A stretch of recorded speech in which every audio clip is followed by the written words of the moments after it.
Hello everyone. In this tutorial I'm going to show you how you can integrate bullet penetration and weapon distance damage falloff inside your own Unreal Engine 5 shooter game. To get started, you need to create a new project, click first person and select the arena shooter template. Then click create and we will go on. After you have created a project, you will need to go to the Fab Store and install the Weapon Range Damage plugin. The link is down in the description. After starting up the project, you will need to go to Content, Variant Shooter and open the level Arena Shooter.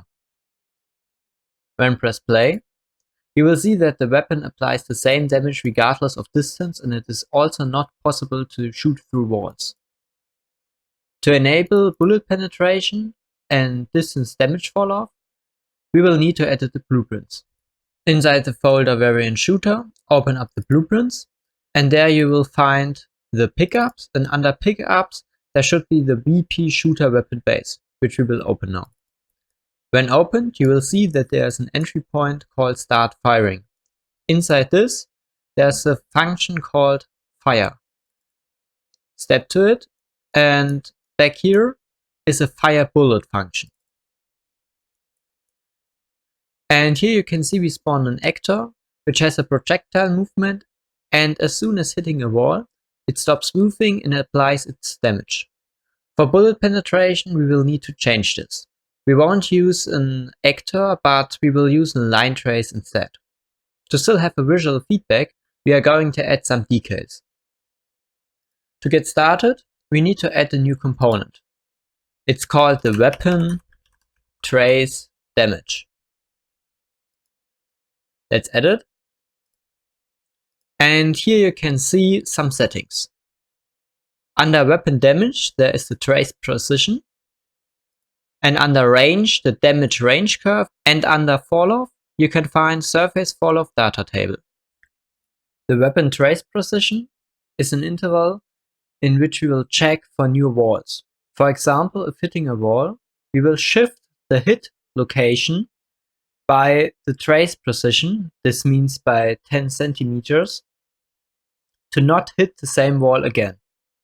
If you use larger values here, you can avoid that. For example, if you have an object where there's a lot of spaces in between, like a bookshelf or so, to avoid to actually hit each individual separation.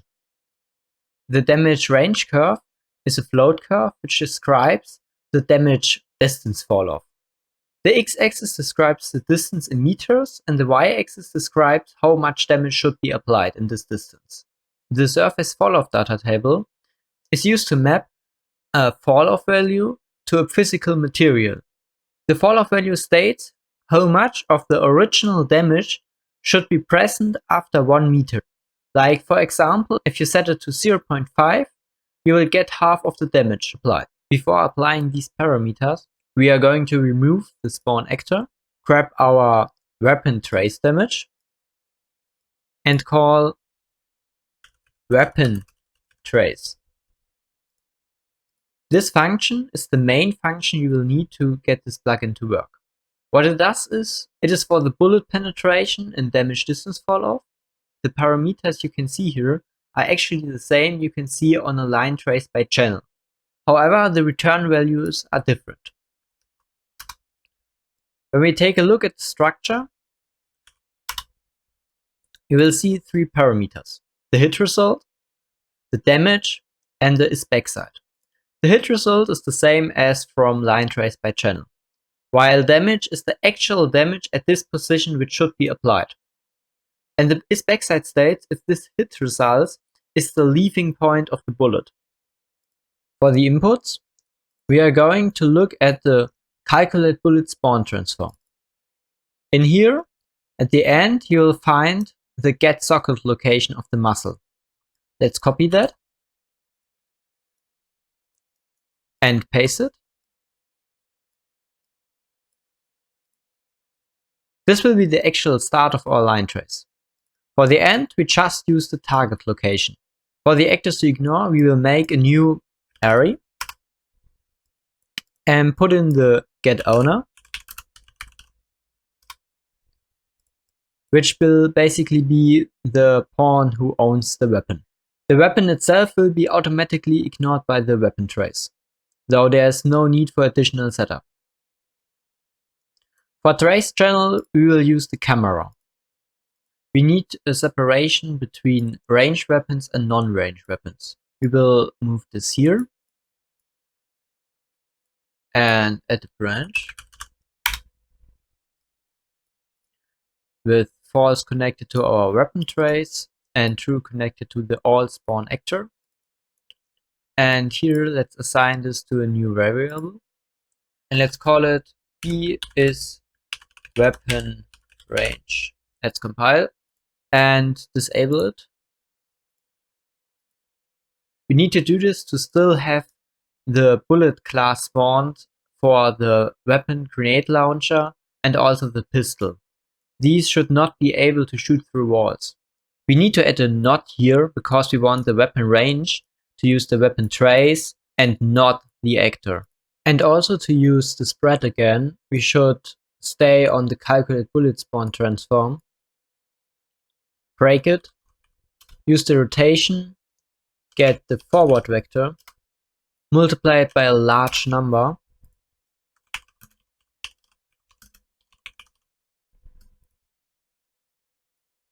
like 10,000. Use the muzzle, add it to our new vector, and set it as end. Can remove this. This will ensure that there is enough distance to actually travel the bullet. Now let's step to the output. Here we will break the hit result. And let's check if the hit actor is a character by casting to it. If so, let's check that it is the front side hit, so that it's not the back side.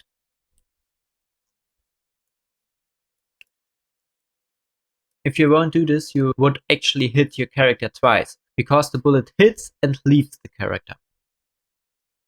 But if it's the front side hit, we can just apply damage. We will use the basic damage type class. And for damage, we will use our damage which we will get from the plugin. Nice. So this will be the get instigator controller. And the damage causer is actually getOwner. We can also go to the blueprints, pick up projectiles and look at the bullet. In this you will find the parent class, which we will edit. And inside here you can find the process hit. This will actually also do the applying damage. It will also add some impulse to our characters. These you can see inside the level, which look like this. And they will bounce around when getting hit. To still enable this feature, let's copy this. And it will also be applied if not in character. So let's add in sequence here. And let's paste the function. Let's add the hit component to this. And for location, we will take the impact location. And for direction, we will need to get the impact normal.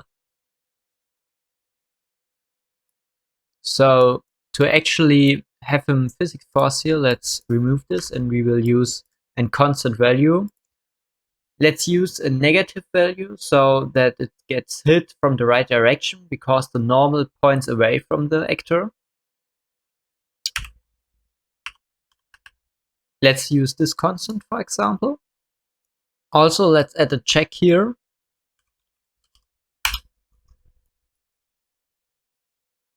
And make sure that it is the front side so we don't apply the impulse twice. And also, we want to spawn our decals over here. So let's use spawn actor. Select the decal class, decal actor called.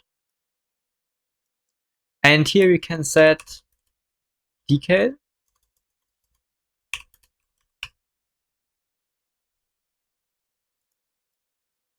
And also set in fade out.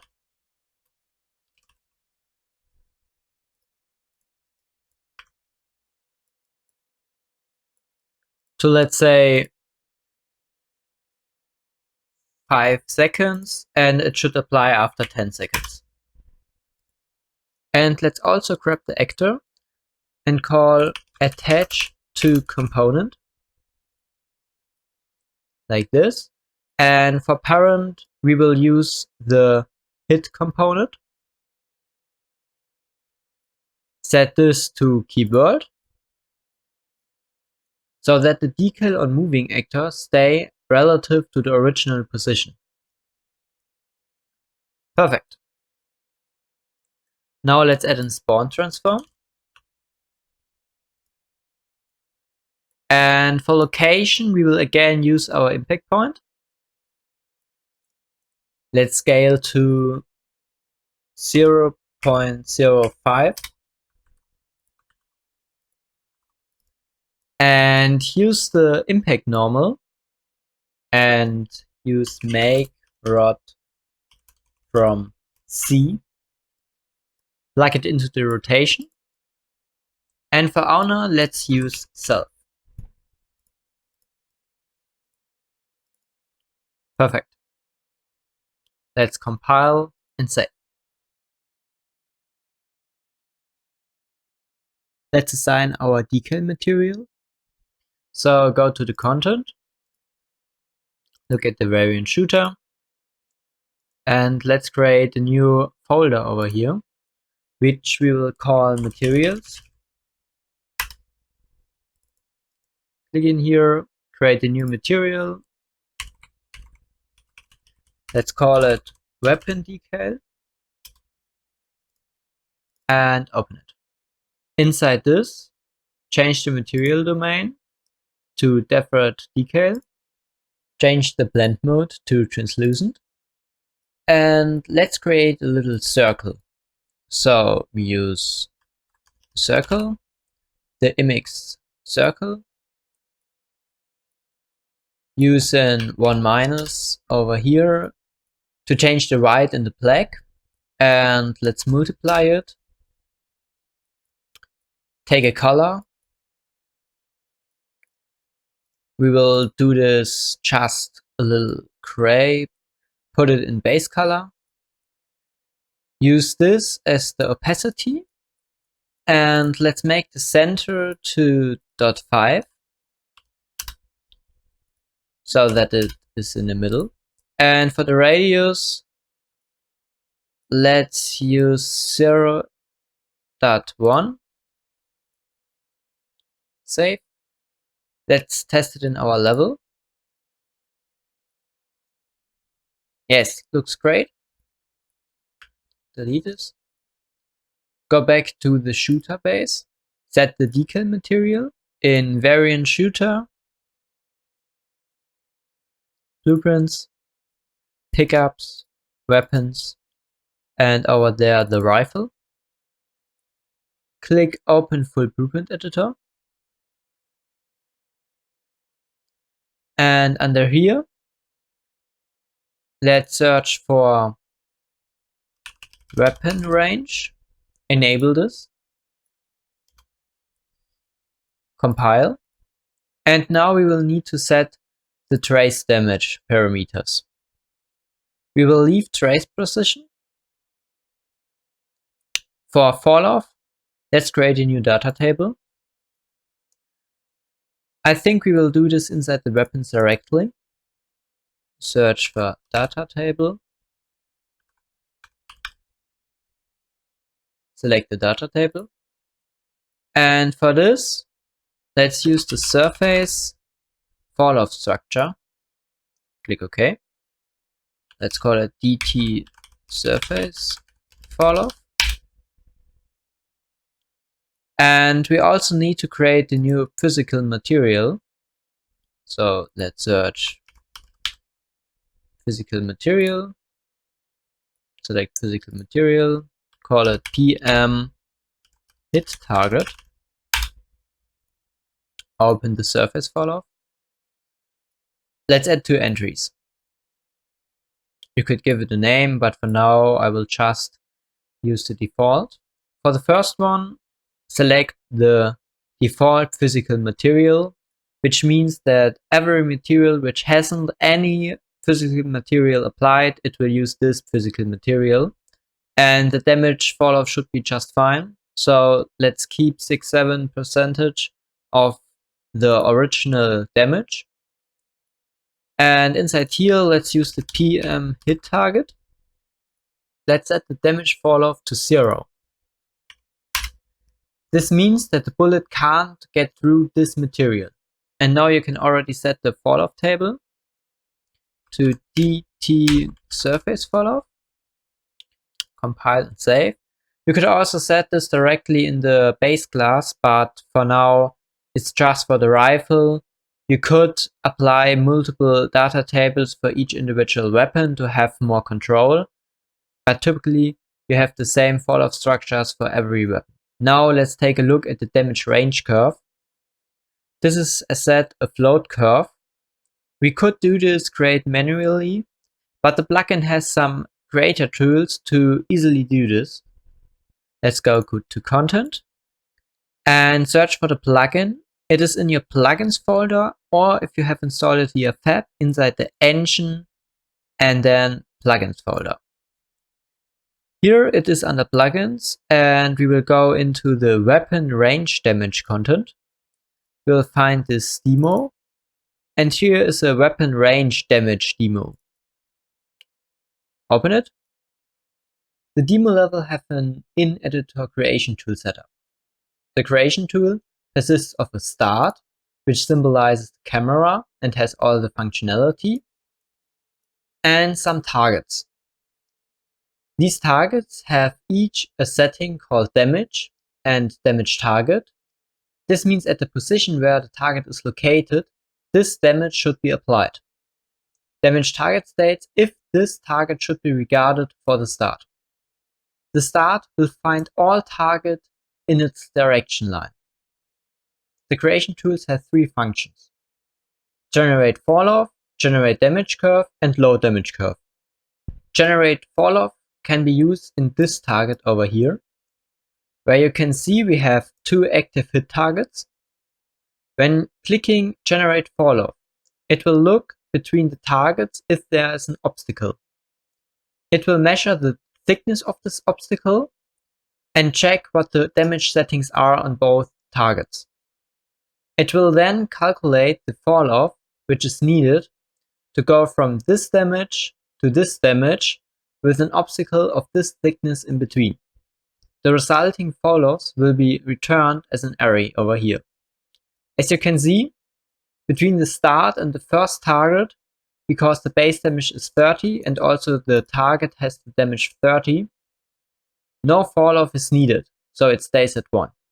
But for the second one, there is an obstacle to go from 30 to 12. With this obstacle, we will need to have a falloff of 0.63. To create our damage curve, we will need to use the other 2 functions.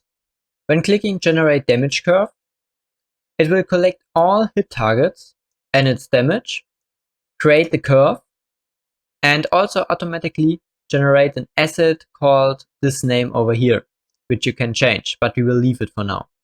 You could also go to the weapon trace damage, paste an existing curve over here, and click the editor load damage curve, which will adjust based on the curve the damage on the targets to visualize your curve. For our rifle, we will use the demonstration here. So we have a base damage of 30 and it goes all down to 0. Let's hit editor generate damage curve, and in your content of your project you will find a new folder called weapon range damage with curves, and then your CF rifle example damage. So let's go back to the shooter weapon And for damage range curves, let's use the CF rifle example damage, which we created. Click on this, save and compile, and let's take a look at the curve, which will look like this. So as you can see, in a distance of 0, it does the base damage of 30, and in a distance of about 100 meters, it just applies a damage of 0. So it doesn't do any damage anymore. When we take a look in the return values, there won't be any obstacles where the damage is 0 or below. So after creating the curve, we can again leave the demo. And let's see, in content, variant shooter again, level arena shooter, open the map. When pressing play, let's grab a weapon. When shooting a wall, you can see that there are decals. And when looking at the other side, you can see that the bullets actually go through the material. When hitting these obstacles, you can see that they still move and that our decal stays at the position relative to where we hit. You can also see that our impulse is working correctly. Currently, it is also possible to shoot through this wall. However, we just want that when it's opened, we can shoot through. To do this, we need to grab the actor here, press the Open Blueprint Editor, go to Viewport, go to the construction script, and here all the meshes of the door will be generated. But for us it's interesting only the door mesh. So you can see that we have two doors, door and door 2. Let's add a new pin over here, go to components and grab the door and also the door 2. And again a pin, make an isValid. And then set physical material override. And here we will use our created material called hit target. And we will copy this and do the exact same thing for door 2. Save it. Now when playing and shooting this wall, you can see that it still hits the front side. But at the back side, it doesn't go through. Okay, that's it. I hope I could show you how you can integrate your own bullet penetration in your game and also at the distance falloff curve. This is pretty hard to see this in the level over here because it's so small, but you have seen it in the demo level. In the end, I want to show you some additional functionality of the plugin. For this, let's open the demo level again. As you can see, there are different zones. The description of the zone always stands over the first target. So each zone applies a multiplier to the individual damage type. So for example, if you look into this blueprint over here, you can see that you can scale the falloff based on the context. This means that you can have as many contexts as you wish, and these all get multiplied runtime together and scales the falloff. The same thing goes for the damage itself and the range. For example, if you have an armor piercing perk, you can scale the falloff to reduce the penetration. Or if you have a perk for special ammunition, you can increase the damage by also scaling it. Or if the user collects an attachment, for example a longer barrel, you could increase the range. So you are totally free by the plugin on how to scale the damage. So that's it. I hope you liked it. You will find the plugin in the description. And if you have questions, leave a comment. And